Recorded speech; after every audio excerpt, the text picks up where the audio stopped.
Good morning students. Today we will study Hindi में आज हम स्टार्ट करेंगे न्यू चैप्टर नंबर 6 हिरन का बलिदान।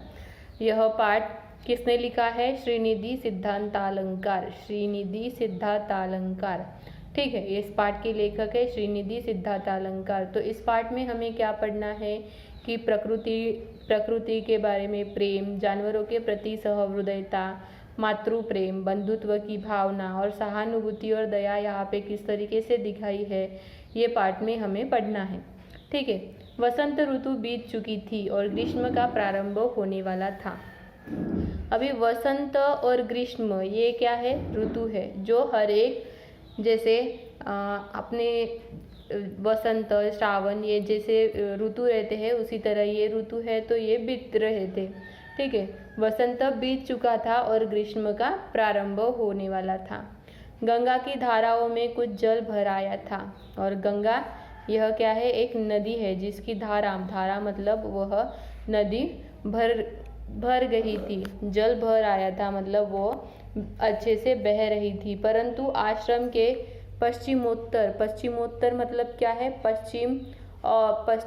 पश्चिम और उत्तर दिशा का मार्ग जो है वो कोन की धारा के अतिरिक्त अभी भी तैरने योग्य जल नहीं हुआ था। पश्चिम और उत्तर की ओर उतना अभी भी जल नहीं हुआ था।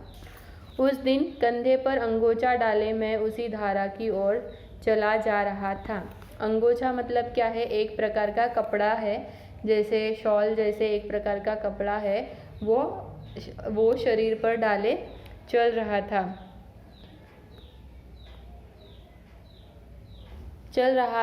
जा रहा था कि देखा जंगल में से निकलकर दो प्यासे मृग माता और पुत्र गंगा तट की ओर चले जा रहे थे। तो क्या देखा वहाँ पर कि दो प्यासे मतलब उन्हें प्यास लगी थी। मृग माता मतलब माता और पुत्र गंगा तट मतलब गंगा नदी के किनारे की ओर पानी पीने के लिए जा रहे थे।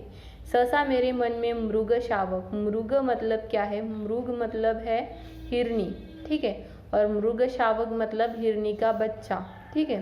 तुमको पकड़ने की इच्छा जाग उठी। तो इन्होंने कहा कि उसे देखकर मुझे उसे पकड़ने की इच्छा जाग उठी। किनारे पर पहुंचकर वे जल पीने लगे। तो वो दोनों भी माँ बेटे किनारे के तट पर पहुंचकर जल पीने लगे। मैंने झोली में 25-30 पत्थर भरे और झाड़ी की ओर से निकलकर उनके दाएं बाएं निरंतर पत्थरों की वर्षा करता हुआ मैं उनकी ओर दौड़ पड़ा। तो इन्होंने क्या किया? झोली में कुछ 20-25 पत्थर रखे और वो झाड़ी की ओर मतलब आजू बाजू में जो झाड़ियाँ थी किनारे पर, उसे इधर उधर निरंतर मतलब एक जैसे ही वो वर्षा करने लगे।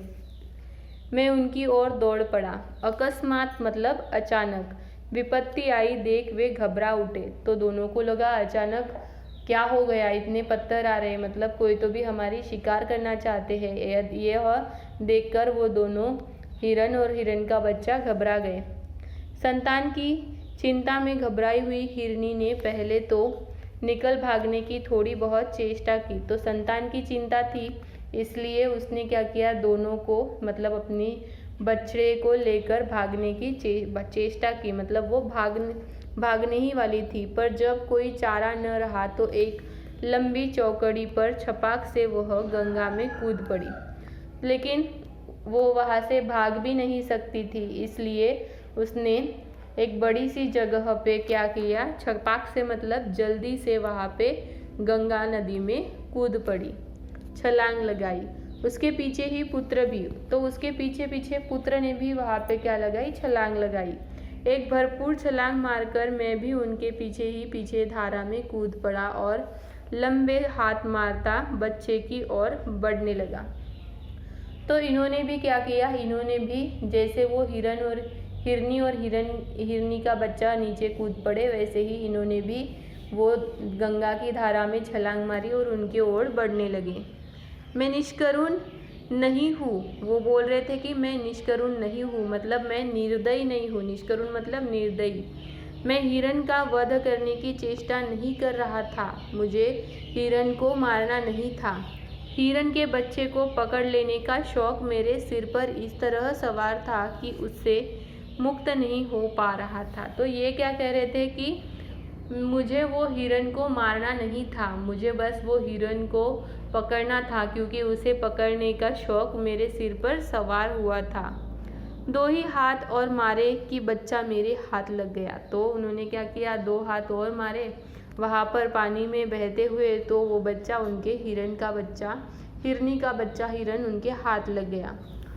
उसे बगल में दबाकर मैं पीछे लौट चला। तो उसे अपने हाथ बगल मतलब हाथ में दबाकर, मतलब हाथ में पकड़कर वो पीछे लौट चले। कोठी पर आकर मुझे उसके साथ बहुत माथापच्ची नहीं करनी पड़ी। कोठी मतलब उनका घर जो था, वहाँ पर आकर उसके साथ बहुत माथापच्ची नहीं करनी पड़ी। माथापच्ची मतलब बहुत चिंतन मनन नहीं करना पड़ा। इस 10-15 दिन में तो वो उसे पतली जंजीर से बांधा, परंतु फिर भी वह हम लोगों से इतना हिल-मिल गया कि खुला छोड़ देने पर भी कहीं न जाता था। पहले कुछ दिन उसे क्या किया, एक जंजीर से बांध कर रखा था, लेकिन उसके बाद उसे जंजीर से ना बांधो फिर भी वो कहीं भी न जाता था, वहीं पर रहता था। उद्यान के फल, हरे भरे शाक और दूध रोटी खाकर वह 1 ही महीने में हष्ट-पुष्ट हो गया था। हष्ट-पुष्ट मतलब क्या है? हष्ट-पुष्ट मतलब वो बहुत ही अच्छा दिख रहा था, उसका शरीर अच्छा दिख रहा था। उसका नाम मैंने चंचल रखा। तो उसका नाम क्या रखा था? चंचल, जो सार्थक ही था। परंतु धीरे धीरे उसकी यह चंचलता उपद्रव का रूप धारण करने लगी। उपद्रव मतलब क्या है? इधर उधर शोक मचाना, इधर उधर फैला के रखना, तांडव मचाना। तो पहले तो वो चंचल था, छोटा था, चंचल था, लेकिन यही उसकी चंचलता फिर उपद्रव में धारण हो गई। वह कभी काम के कागज और पुस्तकें चबा जाता था। तो कभी कभी वो क्या करता था, काम के कागज पुस्तक वो चबा जाता था। कभी धूप में सूखते हुए मूल्यवान वस्त्र तक चीर फाड़ डालता। तो कभी कभी क्या करता कि धूप में जो सुखाए रखने वाले वस्त्र थे उन्हें भी वो फाड़ डालता था, परंतु उसे कोई कुछ न कहता। जैसे जैसे दिन बीतते गए उसकी हरकतों से तंग आकर परिवार वाले उसे निकाल देने के लिए कहने लगे, लेकिन जैसे जैसे दिन बीतते गए वैसे वैसे उसकी ये हरकतें बढ़ती गई। इसके वजह से घर में परिवार के लोग सब परेशान होने लगे और परेशान होकर उन्होंने बोला कि अब इसे घर से निकाल दो।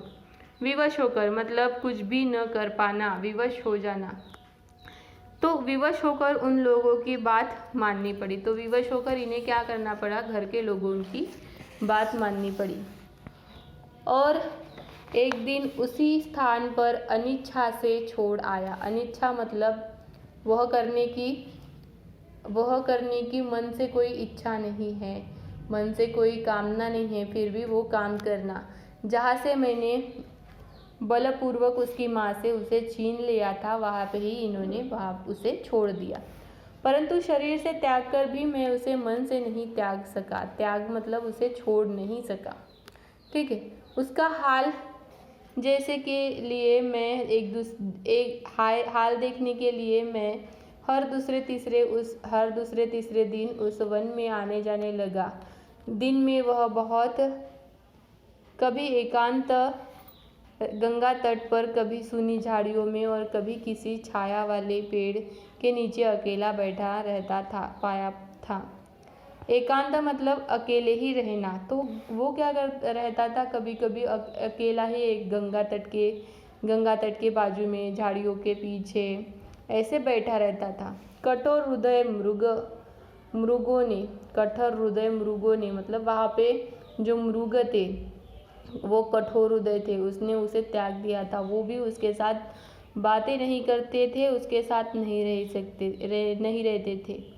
एक हिरनी को छोड़ जो उसे स्पर्श दोष से बचने के लिए दूर दूर रहते हुए स्पर्श दोष मतलब क्या है, छूने की गलती नहीं करना। कभी कभी उसके आसपास चक्कर काटते दिखती जाती थी। कोई हिरन उसके पास नहीं फटकता। तो एक हिरनी वहाँ पर उसके आसपास रहती थी, लेकिन वहाँ पे कोई हिरन भी नहीं आता था। मैंने कई बार लक्ष्य किया कि हिरनी को देखकर उसने जब भी उसके पास पहुंचने की चेष्टा की वह परंतु झाड़ियों में अंतर्हित हो गई। अंतर्हित मतलब गायब।